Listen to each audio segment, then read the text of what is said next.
Boa noite, bem-vindos mais uma vez, meus amigos, à live das quartas-feiras da Casa dos Espíritas de Rio Claro.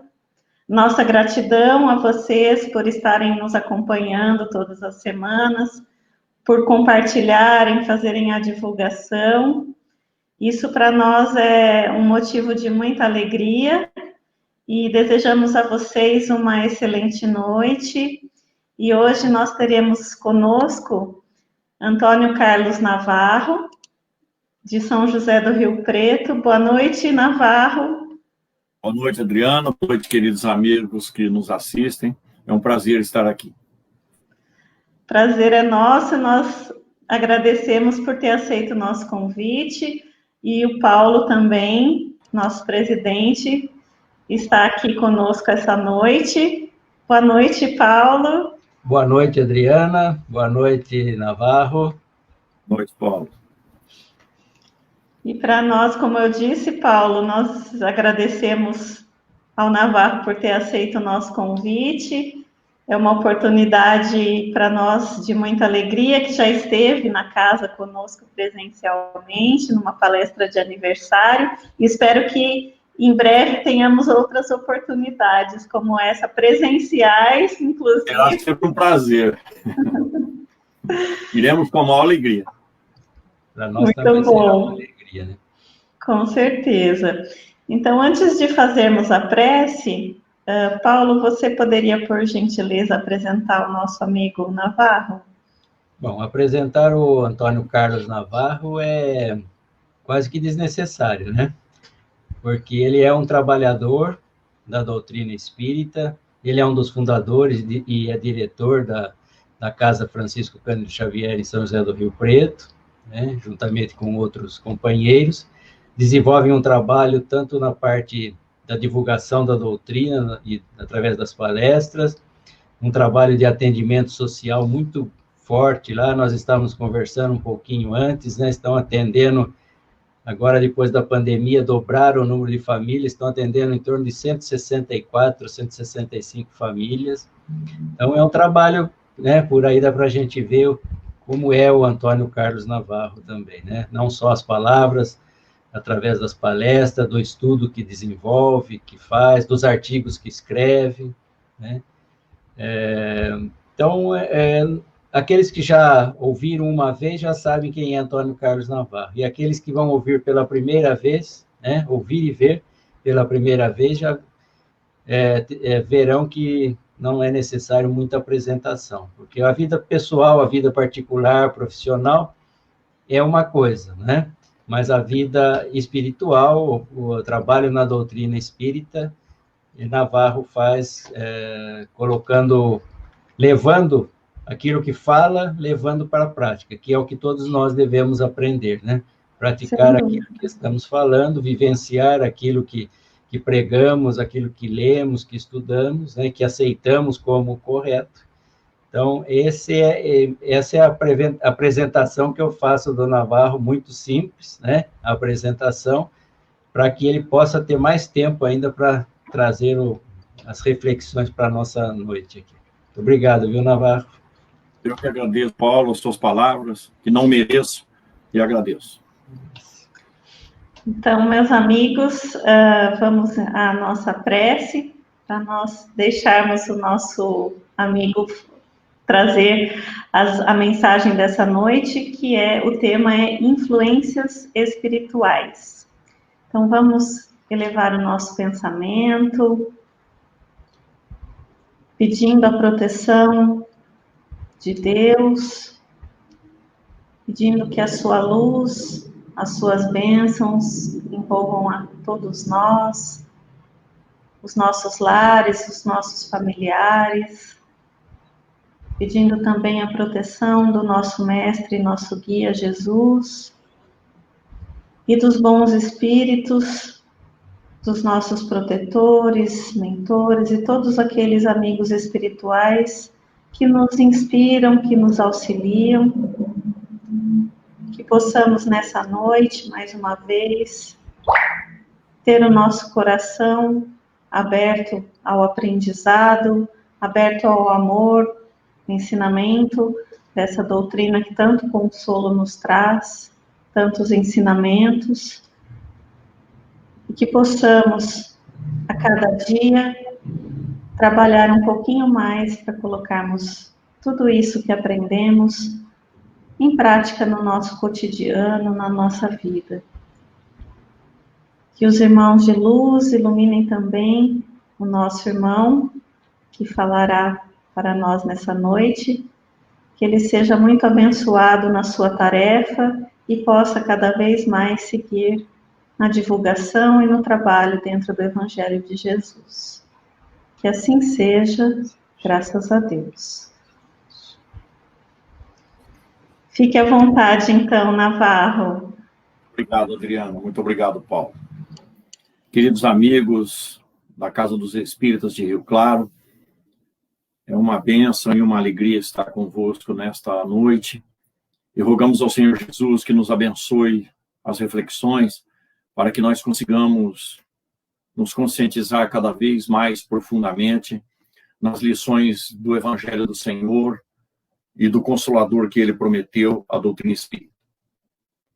O tema que nós vamos abordar, influências espirituais, não é um tema conhecido só no meio espírita. Aliás, a existência dos espíritos e a participação deles em nossas vidas não é uma criação da doutrina espírita, porque faz parte de todas as culturas religiosas do nosso planeta e de todas as épocas.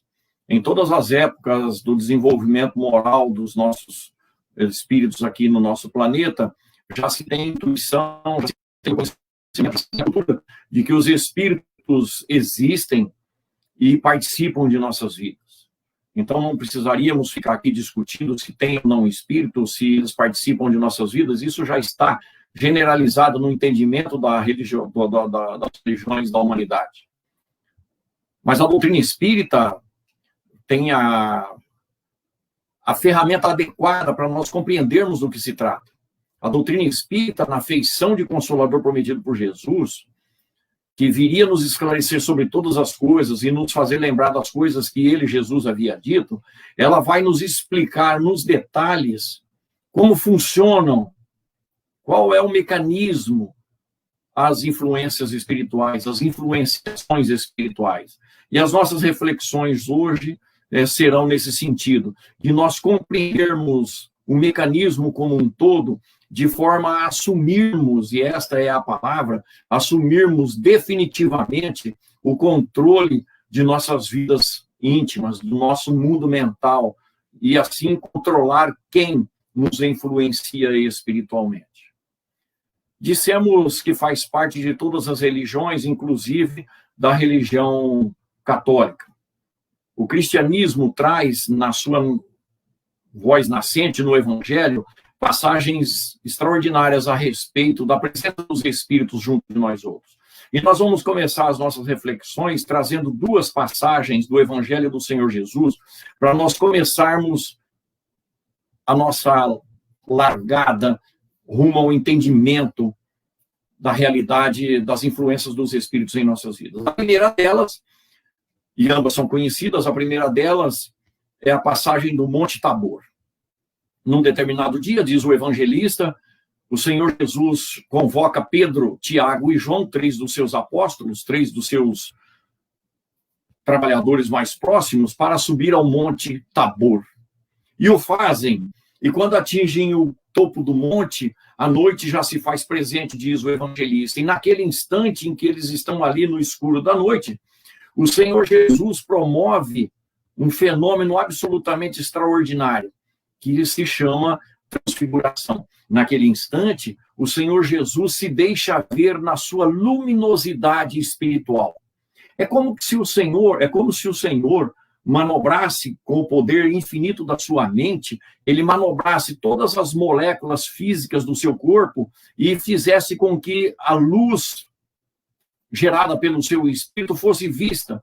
Ao que os apóstolos se assustaram com aquela ocorrência, ficaram maravilhados, e ato contínuo, diz o evangelista, surgem 2 espíritos dialogando face a face com Jesus. Moisés e Elias. Analisemos rapidamente quem é Moisés, quem é Elias. Moisés, nós sabemos, é o introdutor da primeira grande revelação espiritual no planeta, é aquele que vai trazer o primeiro contato da espiritualidade para os encarnados, com a missão de já conduzi-los para a ideia, não só ratificando a ideia do Deus único, mas já começando a conduzi-los num sentido de comportamento cada vez mais regrado, cada vez mais cerceado pela questão moral. Elias, ouçamos o próprio Mestre Jesus, Elias reencarnou como João Batista e disse o Mestre que dos que nasceram aqui na Terra até então, este era o maior de todos os espíritos, o que significa dizer que Elias ou João Batista era maior, na época, mesmo do que Moisés. Resumindo, são dois espíritos superiores que estão aí participando naquele encontro das atividades do Senhor Jesus na Terra. E como o Senhor Jesus não perdia um único instante, uma única oportunidade de trabalhar para o bem, nós só podemos compreender que aquela reunião de Jesus com aqueles dois espíritos superiores era uma reunião de trabalho que teria, evidentemente, a ver com os planos do Senhor Jesus para a implantação da lei de amor na Terra. Ou seja, os espíritos superiores, e Jesus é o topo deles, porque já é um espírito puro, e sabemos hoje governador espiritual do planeta, o Senhor Jesus, através dos seus prepostos, os espíritos superiores, vem cuidando dos interesses dos espíritos vinculados ao planeta, nós outros, desenvolvimento moral. Isso vai ficar muito claro, e já podemos dar um pulinho no Livro dos Espíritos, na questão 622 do Livro dos Espíritos, quando Allan Kardec pergunta se Deus sempre deu ao homem a oportunidade de ter a sua lei conhecida, ao que os espíritos superiores responderam que sim, que nós nunca estivemos desamparados. Espíritos superiores sempre encarnaram na Terra para fazer a lei de Deus ser conhecida, disseram os espíritos superiores da codificação. O que significa dizer que os espíritos bons, superiores, portanto, moralmente, e espiritualizados, participam ativamente da vida dos encarnados, no sentido de produzir possibilidade de crescimento e desenvolvimento para os espíritos que estão em níveis abaixo do que os deles. Bons espíritos, portanto, participam das nossas vidas. Moisés e Elias no Monte Tabor atestam isso. O outro lado dessa moeda, se de um lado espíritos bons participam de nossas vidas, nos influenciando, nos orientando, nos intuindo, nos guiando para o progresso, do outro lado também existe uma realidade, ou seja, do lado oposto da bondade, na maldade, também haverá espíritos participando de nossas vidas, e é a segunda passagem que nós gostaríamos de trazer à baila, para que nós pudéssemos tecer comentários a respeito. Todos nós conhecemos a passagem daquele pai aflito que se aproxima do Senhor Jesus e lhe diz: Senhor, o meu filho tem sido perseguido por um espírito maligno, que está tentando matá-lo, tentando jogá-lo no fogo e na água. Eu o apresentei para os seus apóstolos, para os seus colaboradores, e eles não conseguiram me socorrer o menino. Se tu podes fazer alguma coisa, faça. Jesus, então, antes de solucionar aquela problemática de perseguição espiritual, porque aquele espírito queria matar o garoto, jogando ele ou tentando jogar ele na água, ou seja, para matá-lo afogado, ou no fogo para matá-lo queimado, Jesus diz: ó geração incrédula, até quando vos sofrereis? Até quando estarei convosco? Analisando a proposta de Jesus, nós vamos compreender que ele está reclamando do nosso atraso moral. É como se ele dissesse: ó geração incrédula, até quando eu sofrerei as consequências dessa vossa incredulidade? Até quando eu terei que ficar junto de vocês para fazer o que vocês deveriam fazer? Porque Jesus, então, convoca o espírito, o pai a trazer o menino e afasta o espírito, ordena para que o espírito se afaste. E o menino entra num processo de convulsão, o espírito se afasta, o menino volta ao normal e corre, evidentemente, ao colo do pai, e a situação toda se esclarece, e os apóstolos, depois que o tumulto diminui, chegam em Jesus e perguntam: Senhor, por que nós não conseguimos afastar este espírito? E aí, neste ponto, com as respostas de Jesus, começam as orientações para que nós possamos nos defender da influência de espíritos mal intencionados, espíritos viciosos, espíritos vingadores.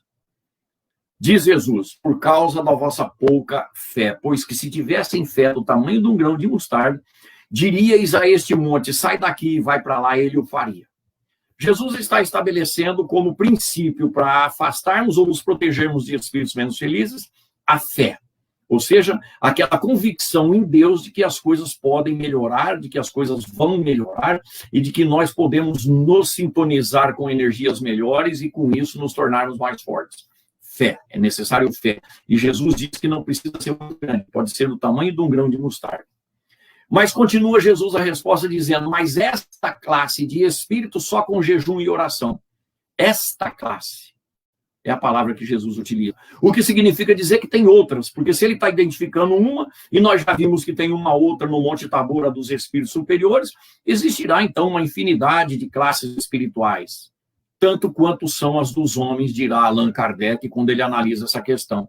E valeria muito a pena a todos nós buscarmos depois da questão 90, através da questão 96 em diante em O Livro dos Espíritos, e notadamente da questão 100 em diante, onde Allan Kardec vai falar dessas classes espirituais e vai estabelecer aquilo que nós conhecemos como escala espírita. Allan Kardec diz que assim como nós encarnados somos diferentes uns dos outros, infinitamente, quando desencarnamos, mantemos essa diferença. Mas a título de orientação, a título de identidade possível para nós nos balizarmos, Allan Kardec, com orientação dos espíritos superiores, cria a escala espírita e distribui 10 classes em 3 ordens. Primeira ordem, classe única, espírito puro, 4 ordens na escala intermediária dos espíritos que já ultrapassaram a barreira da matéria, o espírito já se sobrepõe às viciações, não são perfeitos, por isso erram, mas não é intencional.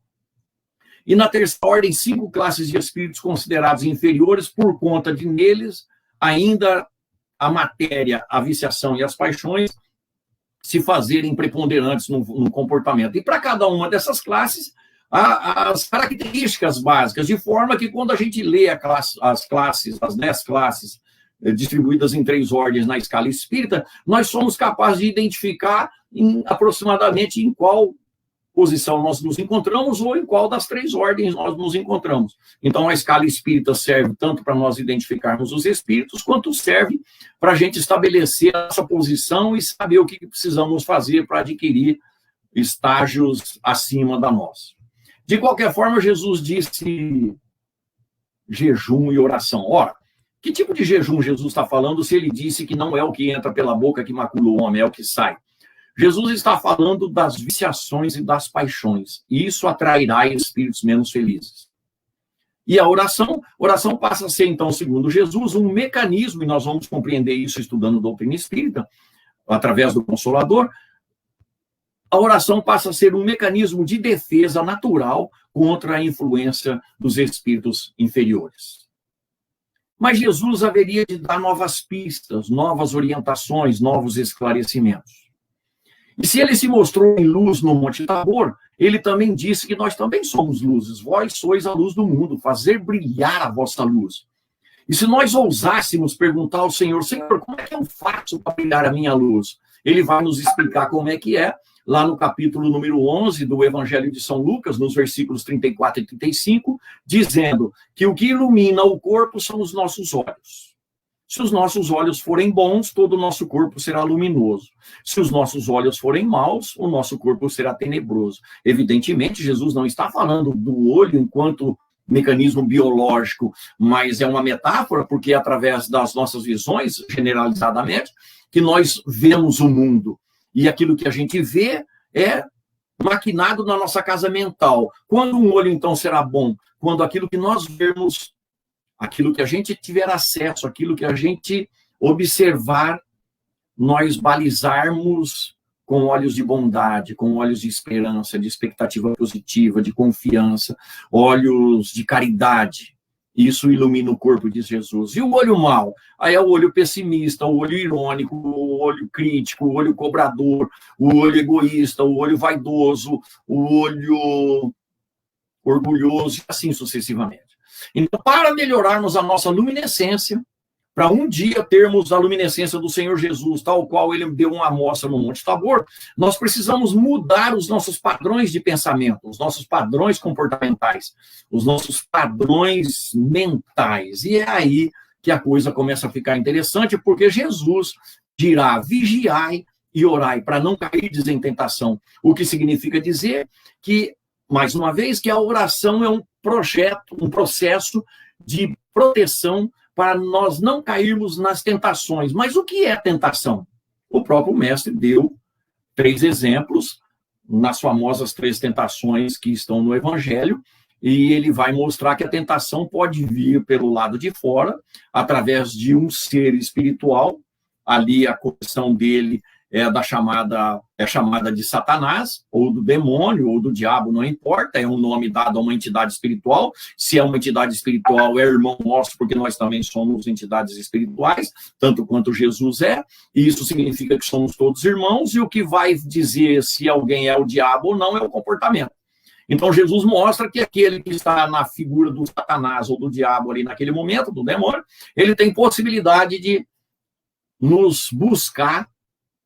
Evidentemente, o Cristo está fora de cogitação de ser convencido pelo diabo, mas nós outros estamos sujeitos, porque as tentações fazem parte de um processo de reavivamento das nossas experiências relacionadas aos vícios e paixões que tivemos e que temos nessa vida, que estamos tentando controlar, ou em vidas anteriores. Então, paixão nada mais é do que o chamamento para uma revivência dos resultados do prazer vicioso, do prazer material, do prazer moral que nós sentimos fazendo coisa errada.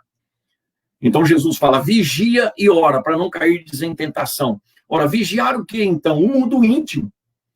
Escolha os pensamentos que você deseja manter, porque se você não fizer isso, você poderá cair nas tentações que vêm de fora. E aí a gente vai ao desequilíbrio, mas nós vamos discutir isso daqui a pouco. Jesus está falando que a nossa tentação, que as tentações a que somos subordinados, ou seja, a nossa tendência à queda da tentação, está dentro do nosso mundo íntimo. Ora, se os espíritos, então, têm possibilidade de adentrar no nosso mundo íntimo, impondo naturalmente os seus pensamentos para que a gente possa cair em tentação, significa que existe uma possibilidade, estamos deduzindo do Evangelho por enquanto, existe uma possibilidade do nosso pensamento ser lido, das nossas iniciações e paixões serem conhecidas por entidades espirituais ao nosso redor. Pois é aí que se encontram as explicações da doutrina espírita, para que a gente possa compreender esse mecanismo, e compreendendo esse mecanismo, a gente possa fazer o que precisa ser feito para preservar o nosso espírito, preservar, portanto, o nosso comportamento, para não cairmos em tentação.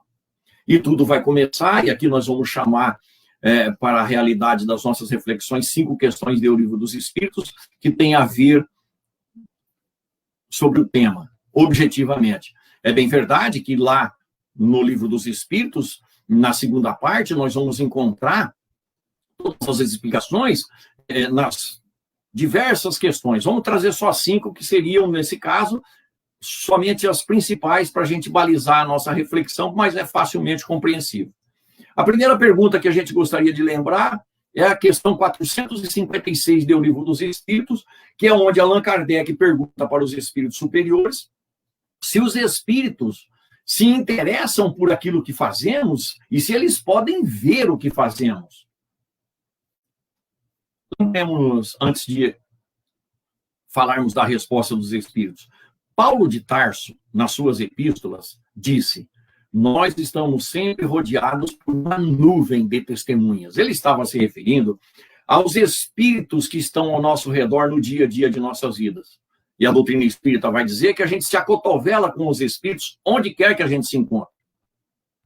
Então, esses espíritos que Paulo de Tarso chama de nuvem de testemunha, esses espíritos que se acotovelam conosco nos ambientes onde nós nos encontramos, eles se interessam por aquilo que fazemos, dizem os espíritos, porque nada é defeso ao interesse deles, desde que o que nós estivermos fazendo seja de interesse deles, tenha acesso àquilo que nós estamos fazendo. Ou seja, aquilo que nós estivermos fazendo sempre vai ter a possibilidade de chamar a atenção de um determinado tipo de espírito, de uma determinada classe de espírito. Uma questão à frente, questão 457, Allan Kardec pergunta para os espíritos se os espíritos desencarnados conhecem, sabem aquilo que estamos pensando, eles conhecem o nosso pensamento? E Allan Kardec diz que sim, recebe a resposta que sim. Até mesmo aqueles pensamentos que nós gostaríamos de esconder de nós mesmos, os espíritos conhecem. Por que é isso? Porque quando nós geramos um pensamento, ele é emitido, ele é exteriorizado. E ele é exteriorizado em frequência particular de cada um de nós, que tem a ver com o nosso processo moral. Nós haveremos de compreender esse mecanismo, estudando duas outras questões, fora essa questão dos espíritos participando de nossas vidas, né? Nós vamos encontrar duas respostas que têm a descrição mecânica da coisa, que são as duas questões 88 e 88A. Allan Kardec pergunta para os espíritos se o espírito tem enquanto ser, enquanto um ente criado por Deus, se ele tem uma forma determinada, limitada e constante. Ao que os espíritos disseram que não aos nossos olhos, mas aos olhos deles, espíritos superiores, sim. Mas que nós poderíamos compreender um espírito como sendo uma flama, uma chama, uma centelha etérea, uma fagulha, ou seja, objetos que emitem luz. Resposta dos espíritos, conclusão a que nós chegamos. Porque se eles falam que o espírito pode ser uma flama, uma chama, uma fagulha etérea, significa que são elementos ou são entidades que produzem luz. E Kardec vai perguntar para os espíritos se essa luz, na questão 88A, se essa luz tem uma cor qualquer. Ao que os espíritos disseram que sim, que pode ir do opaco, escuro, ao brilho de um rubi. Então, quando Jesus fala, brilhe a sua luz com o olho bom, ou evita o olho mau para não ser trevas, ele vai, então, dizer no versículo 35 de Lucas, capítulo 11, vê, então, que a luz que há em ti não sejam trevas. Ou seja, os pensamentos que eu gero, que os espíritos conhecem, questão 457, eles são visíveis, espiritualmente falando, através da luminescência, porque luz caminha por ondas. E cada cor com a sua frequência. Consequentemente, qualquer espírito, mantendo a atenção no jeito que eu penso, naquilo que eu faço, ele vai perceber a coloração, que já é fotografada aqui na Terra há mais de 50 anos, através da câmara Kirlian.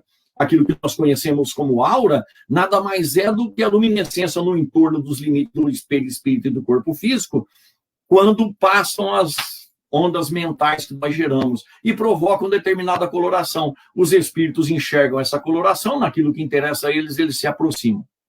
E aí, duas questões à frente, Kardec vai perguntar na questão 459, e quem já assistiu pelo menos meia dúzia de palestras em Centro Espírita, já ouviu essa pergunta e a resposta. Os espíritos participam de nossas vidas? Sim, muito mais do que imaginais. Na verdade, na maior parte do tempo, são eles que vos dirigem. Olha que interessante essa resposta. Os espíritos estão dizendo que na maior parte do tempo, nas atitudes corriqueiras do dia a dia, são os espíritos que estão nos guiando. Por quê? Porque nós não vigiamos e não oramos.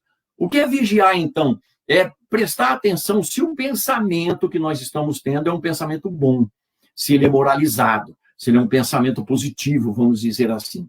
Se não for, elimina imediatamente. Kardec chega a perguntar para os espíritos se a gente tem condições de discernir se o pensamento é nosso ou se é de uma entidade ao largo. Ao que os espíritos disseram que isso não é importante. Porque o importante é saber se esse pensamento deve ou não deve ficar na nossa cabeça, no nosso mundo íntimo, na nossa casa mental.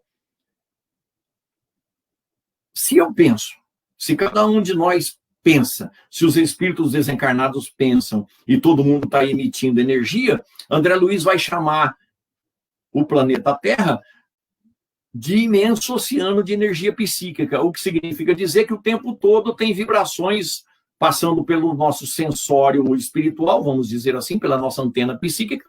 Então, haverá de chegar pensamentos que não são nossos e não convém pensar, vou perder tempo e gastar tempo com isso, energia, e não vale a pena. Se o pensamento é meu, se é estranho. Basta, diz Jesus, vigiar e escolher o que é bom fica, o que não é bom vai embora. Entra em oração para substituir aquele pensamento ruim num mecanismo de defesa, é o que o Senhor Jesus quer dizer. Como a gente não presta atenção e na maior parte do tempo a gente está focado nas resoluções e problemáticas do mundo material, nas resoluções dos problemas que a vida material nos traz, nas dificuldades econômicas, nas dificuldades comportamentais, nas nossas enfermidades, nos diversos processos nos quais nós nos envolvemos aqui no Terra, a gente pouco presta atenção no tipo de pensamento que vem. Tanto que, de vez em quando, a gente faz uma bobagem, ou fala uma bobagem e fala, me desculpe, eu não pensei, falei sem pensar. Porque a gente não está muito habituado em refletir antes de falar, nós ainda não aprendemos isso. Pelo menos em boa parte das nossas de atos reflexos nossos, nós não pensamos, agimos no instantâneo. O que significa dizer que nós não aprendemos a vigiar até hoje, passado 2000 anos da orientação do Cristo. E por isso, aquilo que nós pensamos pode ser captado pelos espíritos que nos rodeiam, e à medida em que eles se interessam, eles vão começar a participar de nossas vidas, entre aspas, colocando o pensamento deles no mesmo nível que o nosso, para criar um circuito mental, palavras de André Luiz em Mecanismo da Mediunidade, e com isso a gente começa a criar um liame com eles, e eles vão nos induzir num processo que pode resultar em obsessões lamentáveis, lastimáveis, profundas. Façamos um parente antes de irmos a duas questões à frente. Allan Kardec vai estudar as obsessões no capítulo 23 do Livro dos Médiuns. E lá ele diz que os processos obsessivos, quando eles são maquinados pelos espíritos, eles são iniciados com influências muito pequenininhas. O espírito percebe do que a gente gosta, em termos de vício, do que a gente gosta, em termos de paixões, e começa a dar pequenos pitacos no nosso mundo íntimo relacionado àquilo, e quase sempre no sentido de incentivar, de elogiar, para ganhar nossa confiança. Ele vai nos influenciar intencionalmente para criar um vínculo, repetindo, mental com ele. Quando ele já criou esse vínculo, ele começa a dar pequenos pitacos no sentido de voltarmos a praticar erros, voltarmos a exercitar a satisfação de nossas paixões e viciações. Aí nós já estamos entrando no segundo estágio, ele já nos convenceu que aquilo é normal, porque todo mundo faz, porque eu tenho direito, porque esse vício meu é o que pago, ninguém paga, então é normal, e aí ele vai trabalhando para tirar a gente de perto das pessoas que poderiam nos orientar, que poderiam desmascarar o espírito obsessor, ele vai tirando a gente do meio religioso que a gente trabalha, se nós somos espíritas, ele vai tentar tirar a gente das atividades assistenciais, que é onde a gente adquire, vamos ver isso, adquire proteção, ou seja, ele vai nos fascinando e fazendo com que a gente pense que estejamos sempre com razão. E qualquer um que vai falar com a gente fala, isso é para você, para mim não. E é assim que funciona. E aí a gente adentra o terceiro estágio, que pode acontecer de resultar em processos de subjugação completa, ou que se chamava antigamente possessão, e até Kardec usa desse termo em determinados períodos do seu trabalho. Mas começa tudo onde? No pensamento. Nos valores morais. Na força que a gente faz para vencer as inclinações menos felizes. E Allan Kardec, então, pergunta, voltando àquelas 5 questões que dissemos, pergunta na questão 467 do Livro dos Espíritos, se é possível a gente se defender dos espíritos menos felizes. Ao que os espíritos superiores disseram que sim, porque esses espíritos só se aproximam de nós outros pelos nossos pensamentos. É claríssima a orientação. Os espíritos inferiores só se aproximam de nós outros e só tentam nos vincular ao que eles querem por conta do nosso pensamento. Então, continuemos raciocinando. São os nossos pensamentos, na resposta dos espíritos, são os nossos pensamentos que atraem esses espíritos. Ocorre que eles acrescentam, mas é pela vontade que eles são convocados para perto de vocês. Ou seja, se o meu pensamento já atrai espírito, a vontade que eu tenho de fazer isso ou aquilo vai convocar espírito para fazer junto comigo. Se for coisas boas, espíritos bons. Se for coisas ruins, espíritos ruins. Então, quem precisa fazer as coisas acontecerem para que eu evite presença de espíritos menos felizes na minha vida, sou eu. Ninguém mais. Ninguém mais. Eu poderia tomar 1000 passes. Eu poderia frequentar o centro espírita, eu poderia frequentar a igreja, o templo, não importa. Se eu não mudar o jeito de pensar, eu vou estar sempre em sintonia com espíritos menos felizes. Sempre. Eu preciso mudar. Eu preciso modificar os meus valores. Allan Kardec, então, vai perguntar para os espíritos, fechando a questão as 5 questões a respeito do tema, agora é a questão 469. O Kardec pergunta para os espíritos qual é o mecanismo que a gente pode fazer uso para se defender dos espíritos que querem intencionalmente nos conduzir para o deslize moral, para a satisfação das paixões e das viciações. E os espíritos disseram, e valerá muito a pena ir lá estudar a questão 469, pergunta e resposta, porque há ensinamentos tanto na pergunta quanto na resposta, e como a resposta é um pouquinho longa, nós vamos sintetizar a coisa, porque os espíritos vão dizer que bastam 2 atitudes comportamentais aqui na Terra para nós nos defendermos dos espíritos que querem nos tentar, que nos tentam para levar a gente para a derrocada moral. Primeiro, diziam os espíritos, pratique o bem sempre. Isso é significativo. Por quê? Praticar o bem é tornar a vida das pessoas que convivem conosco melhor. Praticar o bem, portanto, é fazer para o próximo, segundo Jesus, aquilo que nós gostaríamos que fosse feito para nós mesmos, e não fazer para ele aquilo que nós não gostaríamos que fosse feito para nós. Nós nos lembramos nesse instante, meus irmãos, e peço licença, de uma orientação da grande, para não ficarmos só nas fontes espíritas, da grande Madre Teresa de Calcutá. Dizia ela, ou disse ela, não permita nunca que alguém saia de perto de você em piores condições do que quando chegou. O que é que ela está falando? Não perca uma única oportunidade de fazer o bem para aqueles que vivem, convivem, se aproximem de você. Não deixe eles se afastar ou você se afastar deles sem que eles estejam numa condição melhor. Isso é a prática do bem. É amar como Jesus recomendou. Ora, nesse sentido, Jesus vai elencar aquilo que é necessário no nosso comportamento, no nosso dia a dia. Ele vai dizer para nós 70 vezes 7 vezes, isso é praticar o bem. Ele vai dizer para nós, caminha 2.000 passos, ele vai falar, se alguém te pedir a blusa, dá a camisa também. Se alguém te ferir na face direita, ofereça a esquerda, ou seja, não pense mal, não deseje mal, não arquitete vingança. Ele vai dizer para esconder a mão esquerda o benefício que a direita dá, ou seja, não enalteça o seu orgulho no seu mundo íntimo, isso é prejudicial para você, te vincula com espíritos menos felizes. Mas Jesus tem uma orientação absolutamente extraordinária na sua simplicidade, que a gente tem pensado muito pouco a respeito. É quando ele fala nesse elenco de orientações, não repila aquele que te pede emprestado.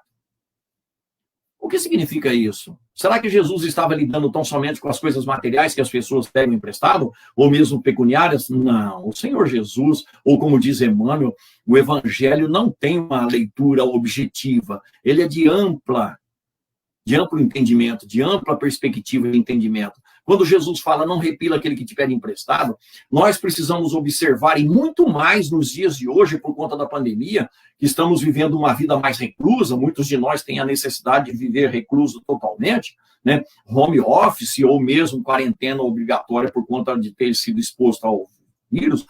Muitos de nós estão tendo a possibilidade de uma convivência mais próxima, de um número cada vez maior de familiares e de companheiros de existência. Ora, é hora de rever o que essas pessoas estão pedindo emprestado para nós.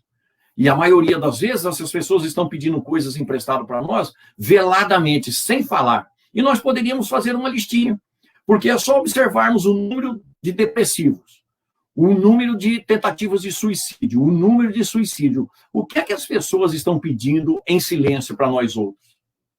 Um pouquinho mais de reconhecimento, um pouquinho mais de atenção, um pouquinho mais de carinho, mais elogio, menos crítica, mais incentivo, menos acusação, mais calor humano, menos frieza, mais participação, menos alinhamento.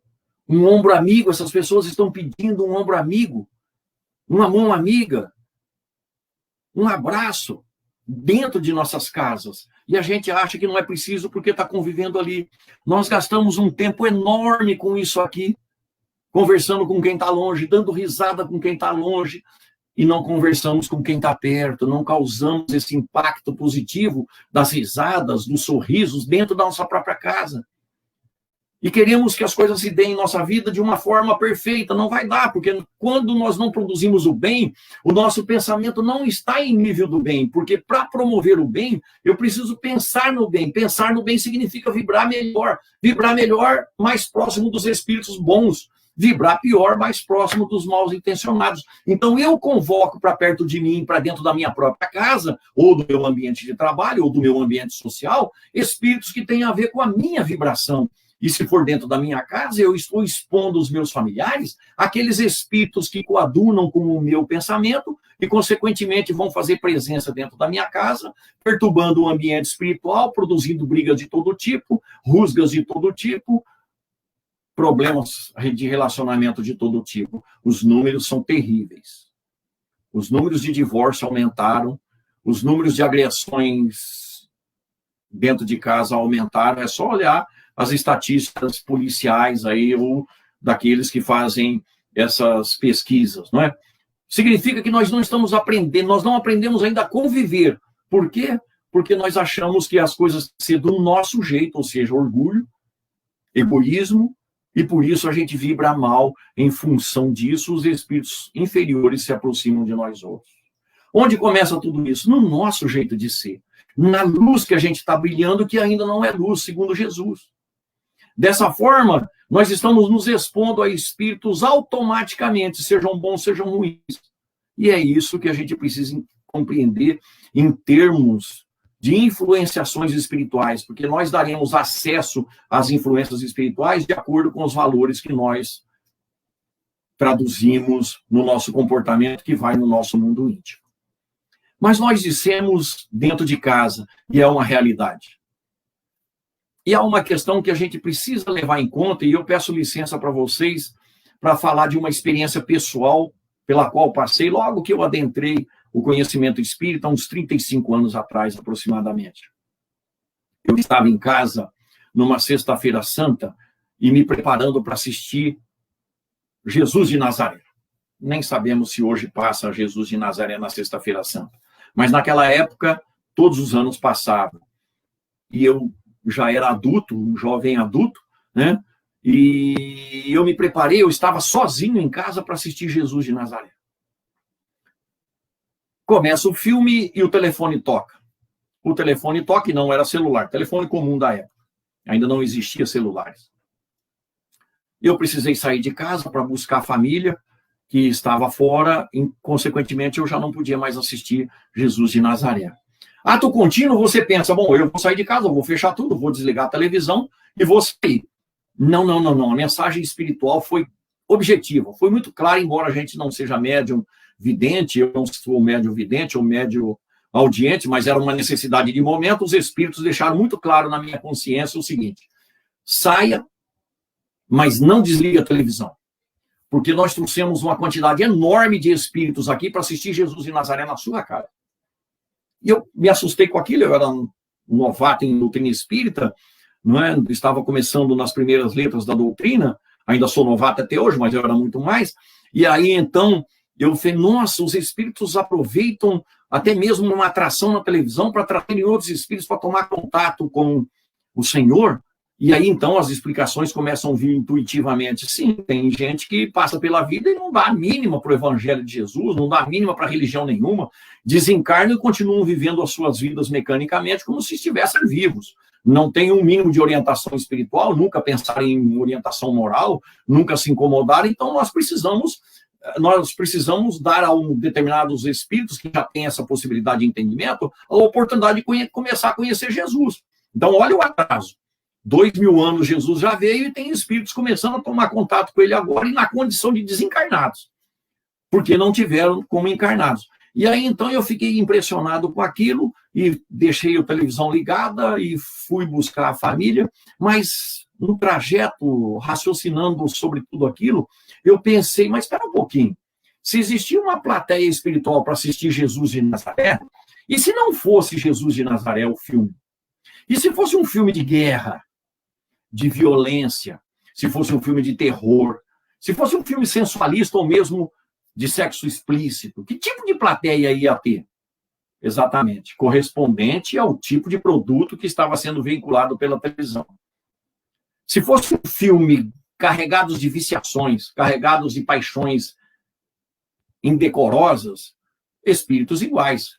Então, naturalmente, me veio a lição que é eu que escolho que tipo de espírito eu convido para dentro da minha casa. E começa por aquilo que entra pela televisão, mas também aquilo que entra na minha vida pelo celular, aquilo que entra pelas emissoras de rádio. Tudo aquilo que eu coloco dentro da minha casa, segundo os meus valores, são as companhias espirituais que eu vou ter. E aí cabe a pergunta, que tipo de música, por exemplo, ou que tipo de atração na televisão eu estou gastando o meu tempo? Se nós olharmos o panorama musical, nós vamos ver que nós estamos no meio de um furacão. Por quê? A maior parte das músicas de hoje retratam os desequilíbrios do sexo, da bebida, da malandragem. As atrações da televisão, quase sempre, programas vazios, programas que emburrecem o ser humano, não lhe dão a possibilidade de crescimento, no mínimo intelectual. Quanto tempo da nossa vida nós gastamos, em média, com a televisão? O brasileiro, segundo algumas pesquisas, 4 horas por dia, de coisa que não presta. Que tipo de espírito está acompanhando nós outros quando nós estivermos nesse patamar da pior qualidade? Espíritos preguiçosos, espíritos maledicentes, espíritos viciosos, espíritos carregados de paixões infelizes que vão influenciar nós outros pela presença. E, mais uma vez, repetimos, vamos expor a nossa família a esse tipo de espírito. E, olha, se tivermos crianças pequenas dentro de nossas casas, jovens indefesos, moralmente falando, nós vamos estar expondo, no mínimo, as energias viciosas, viciantes desses espíritos que estão dentro de nossa casa. E não nos esqueçamos, somos dotados de um perispírito, nós, os encarnados, mas também os desencarnados. E todo desregramento moral resulta em energia infeliz, André Luiz em Evolução em 2 Mundos, resulta em energia infeliz na tessitura perispiritual, o que significa dizer que o perispírito visitante, do espírito visitante, traz consigo energias em desalinho, que o meu perispírito pode entrar em sintonia, e toda a energia em desalinho, diz André Luiz, circundante e circundante no perispírito, é filtrada pelo corpo físico. Então eu começo a desenvolver energias psicológicas através do meu campo mental. Eu passo para dentro do corpo doenças, ou seja, a psicossomática se estabelece e eu começo a sentir aquilo que o espírito tem como doença. Eu não tenho a doença, mas eu tenho sintomas. Posso até ir no médico, exame não dá, radiografia não dá, ressonância não dá, mas eu continuo com o sintoma. É do espírito visitante. E nós estamos expondo esses espíritos àqueles que convivem conosco. Então, que tipo de música nós estamos colocando dentro de nossas casas? Que tipo de programa de televisão a gente assiste? Que tipo de atração a gente coloca dentro do nosso mundo íntimo através da tela do celular? Precisamos pensar sobre isso urgentemente. Daí, também, consequentemente, a necessidade que nós temos de convidar o Senhor Jesus, na presença dos bons espíritos, para entrar em nossas casas. E de que forma nós podemos fazer isso? Sim, através do culto do Evangelho no lar. Estabelecendo o culto do Evangelho no lar, nós começamos a chamar a atenção dos bons espíritos, daqueles que trabalham para o Senhor Jesus, pelo Senhor Jesus, para estabelecer o reino de amor na terra. Onde se acende uma luz do amor, ela é vista pelos espíritos superiores e eles passam a apoiar. Diz Kardec que onde entra um bom espírito, o mal sai pela janela. Ou seja, se eu adentro com o comportamento evangélico dentro da minha casa, se eu começo a estabelecer o culto do evangelho no lar, eu começo a criar um ambiente de luz tal que vai chamar a atenção dos bons espíritos, que pela presença deles já vai afastar os maus. Vale muito a pena, então, eu começar a fazer o evangelho no lar. Mas só que isso tem uma contrapartida, e eu terei que abrir mão dos vícios e das paixões, ou seja, eu preciso ser melhor do que eu fui ontem e amanhã melhor do que eu sou hoje, num processo contínuo de renovação do meu mundo moral, abrindo mão já das paixões e dos vícios para entrar em sintonia com os bons espíritos que adoram músicas elevadas, que nos remetem à sinfonia universal, que elevam a percepção da grandeza divina, e não essas músicas barulhentas, viciantes, que falam das paixões mais vis, que levam-nos ao desatino. Mas, Navarro, como é que se faz um evangelho no lar? Eu nunca fiz. É muito simples. Escolha um dia, pelo menos um dia da semana, mas que seja sempre naquele dia. E naquele dia, escolha um horário, aquele que mais facilmente você vai estar toda semana. E na hora aprazada, e é bom que seja sempre na mesma hora, para que os espíritos superiores também agendem lá na agendinha deles, olha, tal dia, tal hora, a casa do fulano, evangelho no lar, vamos lá fortalecer eles. Reúna a família, e lembremos do ditado popular, família que reza unida, permanece unida. Ou seja, a união vai se estabelecendo em torno do evangelho. Ah, mas lá em casa sou eu que sou espírita. Não, não é só você. É você e o seu anjo da guarda. Chama ele e vai lá para o seu quarto oculto, como disse Jesus, que os bons espíritos, em nome de Deus e de Jesus, vão saber te encontrar. Leia o evangelho, faça uma prece, agradeça o que tem. Ah, mas eu não tenho nada para agradecer. Olha teus vizinhos, o de cima, o de baixo, o da frente. Você vai perceber que você tem muita coisa boa acontecendo nas suas vidas. Olha aqueles que moram na periferia, olha aqueles que estão nas filas dos hospitais, aí buscando um jeito de serem atendidos e não conseguem. A gente vai perceber, olhando a maioria da população brasileira e mundial, que Deus tem sido generosíssimo com a gente. Agradeça.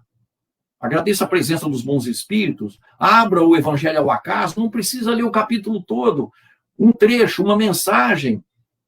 Se possível, pega um outro livrozinho espírita de mensagens curtas, dê uma lida para fortalecer o ambiente. Ponha um pouco de água para cada membro que estiver presente, ou uma jarra para todo mundo, não importa. Se for individual, o remédio é individual. Se for conjunto, o remédio é para todo mundo. Agradeça novamente e não vai passar de 10, 15 minutos. Ora, nós gastamos 4 horas por dia, em média, com coisas que não servem para nada. E não temos 10, 15 minutos para o Evangelho de Jesus? E queremos ser felizes? E queremos que os espíritos não nos influenciem para o mal? Está tudo errado no nosso entendimento. É disso que se trata.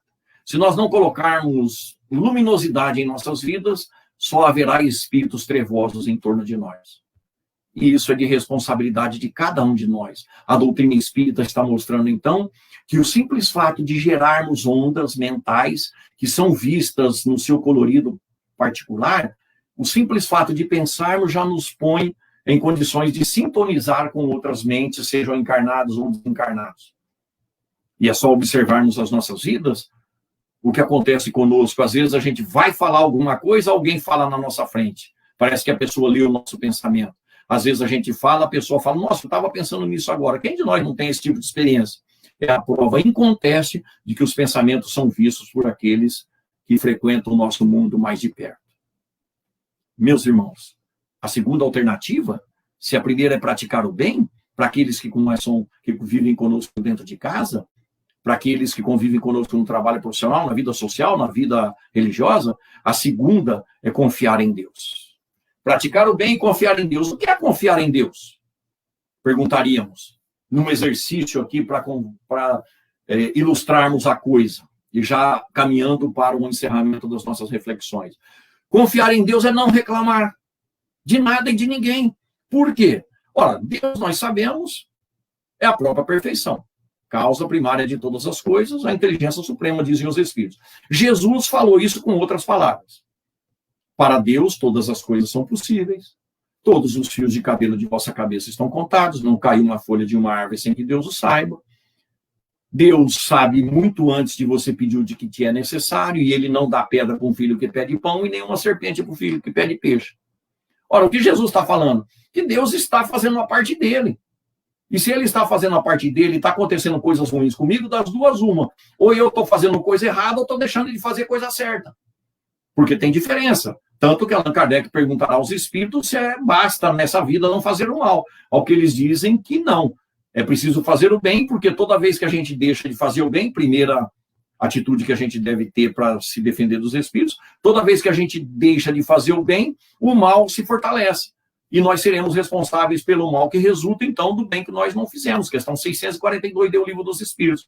O que significa dizer que nós temos que modificar o nosso jeito de entender. Se tem uma pessoa problemática em termos de relação na nossa vida, Reconciliai-vos com ela, disse Jesus. Se tem problemas acontecendo no âmbito material, no âmbito fisiológico, no âmbito profissional, provações e expiações necessárias ao nosso espírito, que só com boa vontade, com bom ânimo ou com amor que cobre uma multidão de pecados, nós haveremos de corrigir. Então, prática do bem, confiança em Deus é a solução para todos os nossos problemas.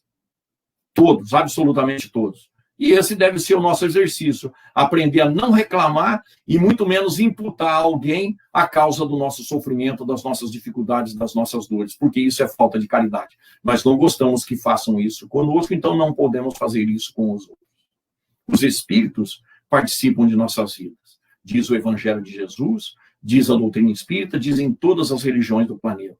Mas a responsabilidade, qual tipo de espírito vai me conduzir, é minha. E eu aqui escolho. Ora, estivemos aqui nesses momentos, meus irmãos, discutindo o Evangelho de Jesus e codificação espírita. Do que mais necessitamos? De mais nada. O Evangelho e a doutrina espírita, que estuda a realidade universal, visível e invisível à luz do Evangelho, a doutrina espírita tem todas as ferramentas necessárias. Então, a nossa opção deverá ser sempre seguir com Jesus, mas nunca sem Kardec. Muito obrigado a todos e muita paz. Que o Senhor Jesus nos abençoe. Navarro, muito obrigada. Eu é que agradeço, por Adriana. essas palavras tão importantes, por essas lições. São muitas as coisas importantes e necessárias de nós ouvirmos 1, 2, 100, 1000 vezes, para que nós nos habituemos a trabalhar isso dentro de nós. Então, foram reflexões muito importantes. E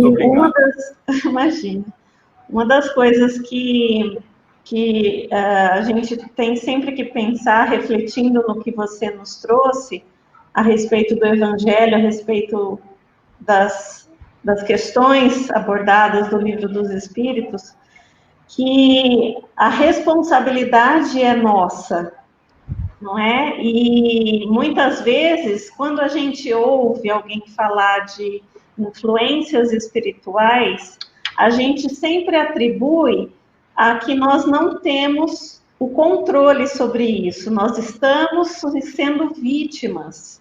E não é nada disso. Né? Exato.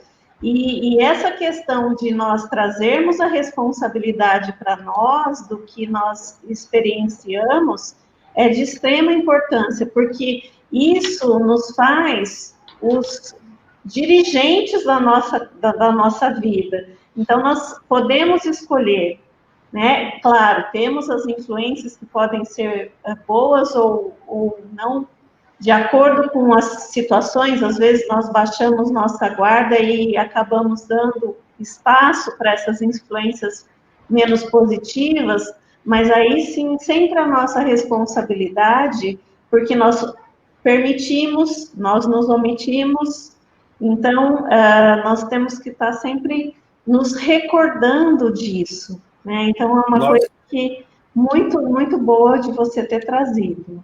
Obrigado. Todos nós conhecemos aquela figurinha, né, que aparece em gibis, em revistas, em filmes, o capetinha de um lado e o anjinho do outro, né? Ambos estão falando. Isso não é coisa espírita, né? Mas é cultura popular. Ambos estão falando. Para que lado que a gente vai tender? Né? Essa é a responsabilidade nossa. Exato.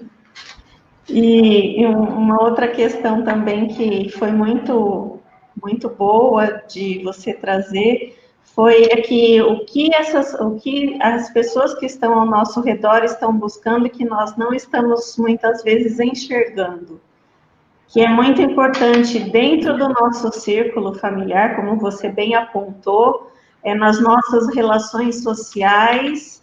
Então, isso também é um ponto para nós pensarmos a respeito, para nós prestarmos mais atenção e tentarmos entender o que não é dito em palavras, mas às vezes por atitudes, um olhar de socorro, não é? E que às vezes nós estamos tão focados, centrados em alguma coisa e não não estamos abertos para essa compreensão, essa percepção, que é muito importante. Então, foi muito feliz essa sua colocação. Os bons espíritos.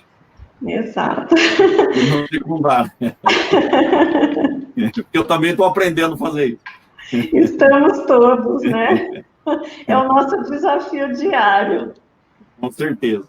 Fique à vontade. Outra coisa, né, Navarro e Adriana, nós estamos num momento de isolamento, mas pelas palavras todas, pelas reflexões, né, nós não estamos isolados, né?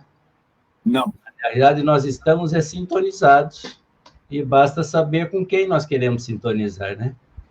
Sim. Então, desde aqueles momentos que para nós seria um momento de lazer, se nós escolhermos uma música clássica, uma música que eleva, né? Enquanto estamos fazendo uma outra atividade, seja ela qual for, nós estamos sintonizando, ajudando uma sintonia com esses espíritos melhores, né? Sim, com certeza. Quando nós buscamos que estamos nos sentindo sós dentro de casa, que nós estamos tendo problemas no relacionamento, nos problemas de sentimento, o Evangelho no lar, né? Para que nós possamos abrir com essa pequena luz, abrir esse caminho, né? Para que os espíritos de luz estejam presentes, né? E se for sozinho, entre aspas, sozinho, né?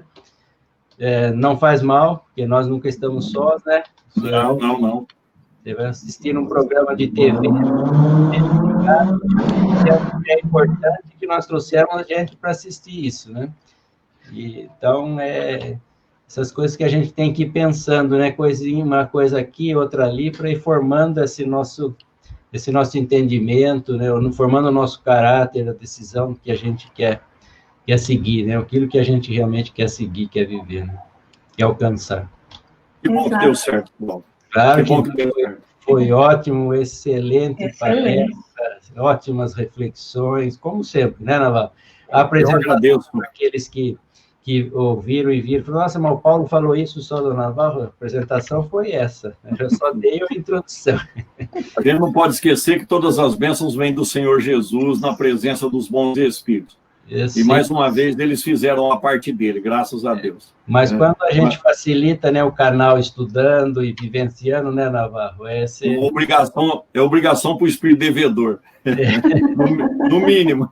No mínimo isso. É nossa obrigação, realmente, é nossa obrigação, né? Eu agradeço de coração, viu, Paulo?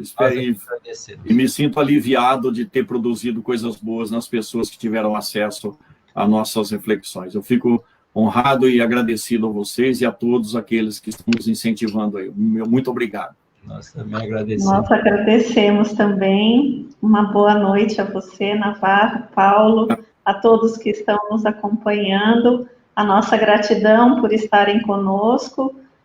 Importantes reflexões dessa noite. Então, que Jesus abençoe a todos nós, os nossos lares, os familiares, nosso ambiente de trabalho, enfim, todos os locais onde nós estamos presentes, para que tenhamos esse fortalecimento. E na próxima semana nós teremos palestra com a Maricel Mazzani, então fica o convite para estarem juntos conosco mais uma vez. Uma boa noite a todos e que Jesus nos abençoe. Muito obrigado. Boa noite aí. Um abraço para a família e saúde para todos aí. Muita paz. Muito obrigado. A todos nós, vocês também. Muitíssimo obrigado, Adriana, Paulo, por nos secundarem aí. Obrigado mesmo. Foi um prazer imenso. Obrigado. Fiquem com Deus.